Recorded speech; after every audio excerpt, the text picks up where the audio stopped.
Hello everyone and welcome to Sunburned Albino. This is top 10 favorite games of all time. This doesn't include games that came out in 2017 since that'll be redundant for when I make that list later this year. Let's start right away. Number 10, Call of Duty World at War. Of all the COD games that have come and gone, I still think World at War was overall the most fun. It pioneered the zombies mode back when that was still enjoyable. I still remember the first time I ever jumped into a round of zombies with friends. It actually intimidated me. Seeing the zombies walk up and start tearing boards off the walls back then filled me with a sense of unease and got my heart rate going. Not like now when we're all laughing in their faces and 360 no-scoping them with GoPros strapped to our heads. Co-op campaign meant tons of fun there, but multiplayer was absolute king. Nothing filled you with more pride than calling in dogs, and having to wait to call your dogs because the last dogs you just called were still ripping throats out was a jovial moment. And remember the glitches? Say what you want about exploits, but getting under the map and inside rocks in World at War and knowing you were invincible in a time before people got banned for that kind of thing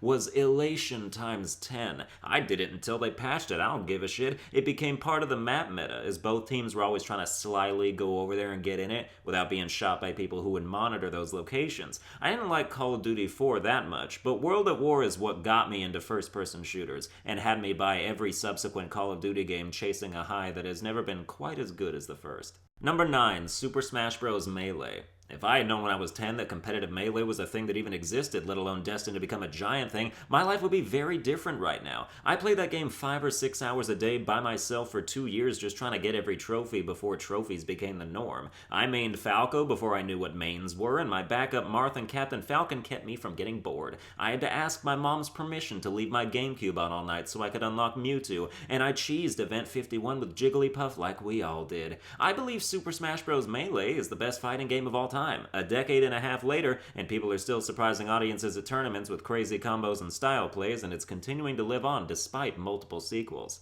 Number 8, Ratchet and Clank Up Your Arsenal. This was the first Ratchet and Clank game I played, as I mistakenly thought it was the first in the series. Then I went and played the previous two, and I was like, wow, these sequels are not as good. Ratchet and Clank introduced me to weapon upgrade systems and New Game Plus, so of course I beat it about 7 times over and over again, just replaying the game and getting all the weapons to V8 max with my billions and trillions of bolts. I bought a PS2 network adapter, which was a thing you had to have to play online, just for this game, and to this day it remains one of my favorite multiplayer experiences of all time. It also has the best pun name a video game's ever had. Like, forget Fractured But Whole. Up Your Arsenal was so good that Europe had to name it something else. There were about 200 people online max at any given time, so we all got to know the good players really well, myself included of course, and it was just a fiendishly underrated multiplayer game regardless, with surprising depth and technique mastery. Number 7, LittleBigPlanet.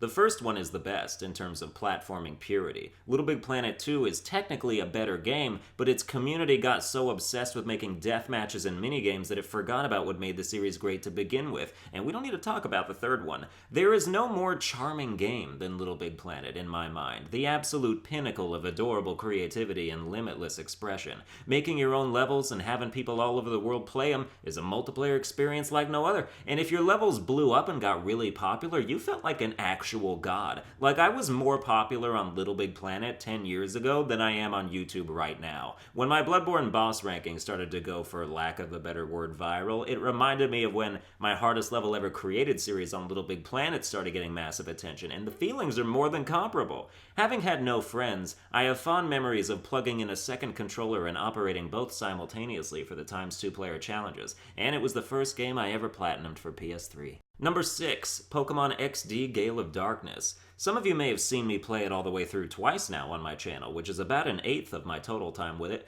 XD feels outdated now, but in the prime of Generation 3, this game was exactly what fans of Pokemon wanted, a console Pokemon RPG, which we want again, so get on it, Game Freak, or someone with the rights. Gale of Darkness forewent the established Gyms and Elite Four pattern and told a mildly grittier story about an organization using artificial technology to shut the hearts of Pokemon and make them hyper-aggressive and powerful. Literally none of that that matters, because it's a Pokemon RPG on console, and that is the only criteria you have to fill to be great, unless you're the predecessor, Pokemon Colosseum, in which case you should have fulfilled a lot more criteria, but it don't matter, because XD is incredible, with tons of replayability and so much more content than your average GameCube game that one save slot took up literally the entire memory card, unless you bought one with way more storage space. It's a monster of a game, some might even say a pocket monster. Number 5, Yu-Gi-Oh! Legacy of the Duelist. This game taught me Yu-Gi-Oh!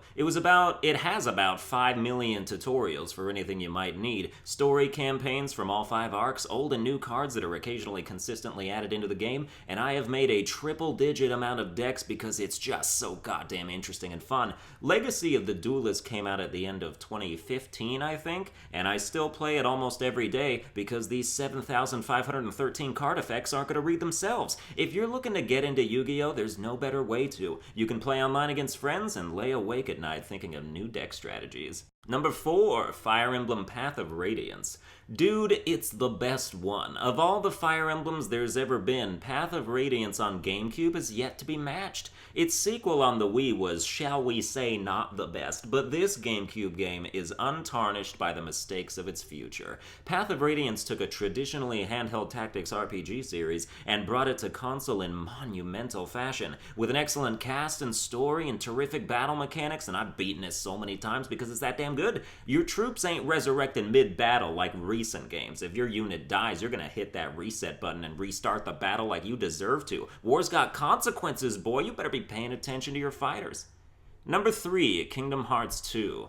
Previously, I've said KH2 is my favorite game of all time, but I've amended that decision recently. But that doesn't mean it's not still phenomenal to the point of near perfection. Kingdom Hearts 2 takes Kingdom Hearts 1's shallow battle system and just humiliates it repeatedly until it commits suicide, with special forms, abilities, leagues better magic, and it's just so fluid and great. I've talked about it so much in previous videos and series on my channel that I'm out of steam. There's nothing more to be said, it's just great with a capital 8. Number 2, ModNation Racers. This game is dead now, but when it wasn't, Jesus Christ, the fun. The racing action in this game is second to none, and while it could have used a little more weapon variety, to me there's no game that keeps formulaic as consistently entertaining as ModNation Racers. Because even though you're racing the same tracks the same way, taking the same shortcuts and blocking the same attacks with the same shield timing over and over and over again, despite how that sounds to hear, the monotony never transfers over into the actual experience. I did thousands of online races, peaked at 6th in the world in skill rating, like I say every single time I bring this game up, and never got tired of it. I didn't get tired of it before the game got tired of itself, because the same company who made this game released LittleBigPlanet karting for no actual fucking reason, and that was a well-deserved flop, and the company went under, I think, and the player base of ModNation Racers gradually crumbled into remnants of dust, and this was a game whose livelihood absolutely relied on the people playing it. All of the fun was in the online modes, which is why more than any Spyro game or Crash Team Racing, I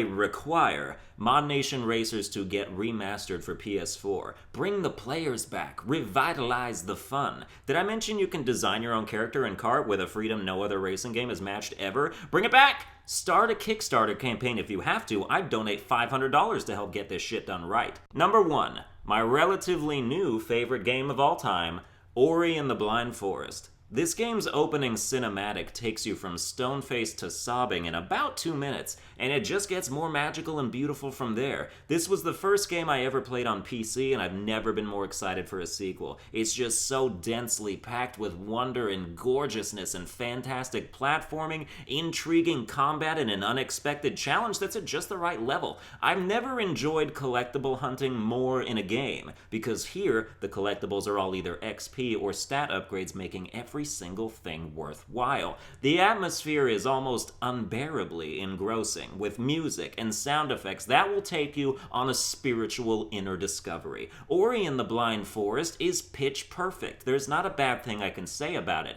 I played it 3 years after it came out, and it could still pass for a game that released in 2025. It's fucking serene. Well, that's gonna do it for this list. I hope you enjoyed it. If you did, you can like, share, and subscribe, and I'll see you guys next time.